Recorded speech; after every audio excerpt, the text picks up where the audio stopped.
तो किल्विश एक महायोगी है, या आप कह सकते हैं महायोगी था। आप में से कई लोगों को पहले से ये पता होगा, लेकिन जिनको नहीं पता मैं उनको थोड़ा सा एक्सप्लेन कर देता हूँ। तो ये तब की बात है जब महाभारत का युद्ध लगा हुआ था और महर्षि सर्वज्ञ अपनी सारी शिक्षा अपने शिष्यों को दे रहे थे, लेकिन उनको लड़ाई में भाग लेने की अनुमति नहीं थी, क्योंकि वो चाहते थे कि ये शिक्षा आगे भी बनी रहे, जिसके लिए उन्होंने कुछ शिष्यों को अपने साथ जंगल में रखा था।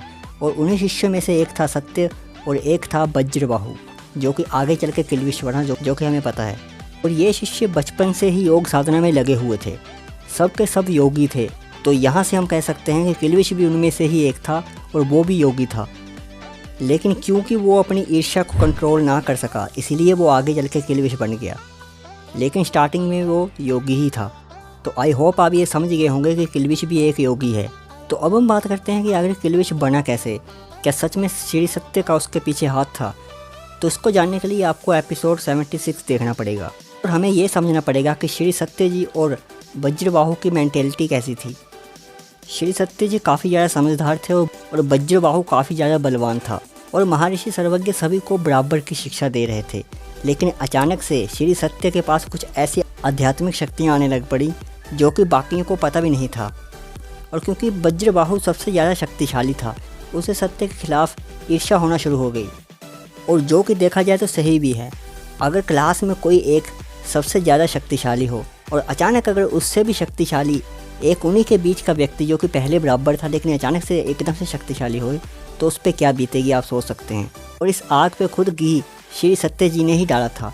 आपको वो सीन तो याद होगा जब वज्रबाहु अपनी शक्तियाँ सभी को दिखा रहा था और वो हाथों से पूरी की पूरी चट्टान को टुकड़े कर देता है, और वहीं श्री सत्य जी बिना उसे छुए सिर्फ अपने आध्यात्मिक शक्ति से उस चट्टान के टुकड़े कर देते हैं, बिना उसे टच किए।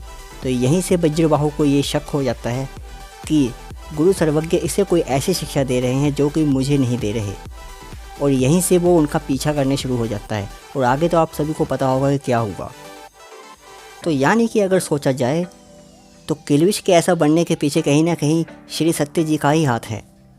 अगर वो ऐसा कोई भी शक्ति प्रदर्शन नहीं करते तो वज्रबाहु को कभी भी ये नहीं लगता कि इसके पास मेरे से अधिक शक्तियाँ हैं। लेकिन ये सब हुआ और उसके अंदर की ईर्ष्या और अहंकार ज़्यादा हो गया, जिसके कारण योगी होते हुए भी उसने गलत रास्ता चुन लिया और आगे चलकर वो किल्विश बन गया, जो कि अब इतना शक्तिशाली हो चुका है कि उसे मारना नामुमकिन है।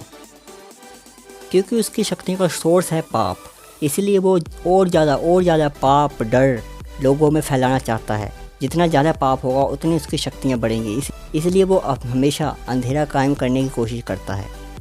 और जब तक पूरे संसार में एक व्यक्ति के अंदर भी पाप रहेगा, किल्विश जिंदा रहेगा, इसीलिए तो उसे मारना मुश्किल है। इसीलिए तो किल्विश को सबसे ज़्यादा पावरफुल विलन मैंने कहा था, अगर आपने मेरी पिछली वीडियो किल्विश के ऊपर देखी होगी।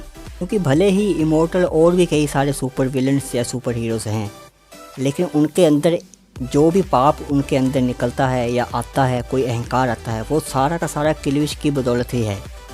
और उनके तबाही करने पर सबसे ज़्यादा फ़ायदा अगर किसी को हो तो डायरेक्टली या इनडायरेक्टली वो किल्विश को ही पहुंचता है।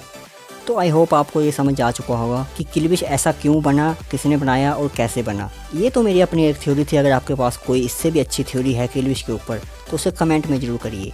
मैं सभी के कमेंट पढ़ूंगा और जिसका कमेंट अच्छा लगेगा उसको रिप्लाई भी करूँगा। मिलते हैं अगली वीडियो में, तब तक के लिए गुड लक।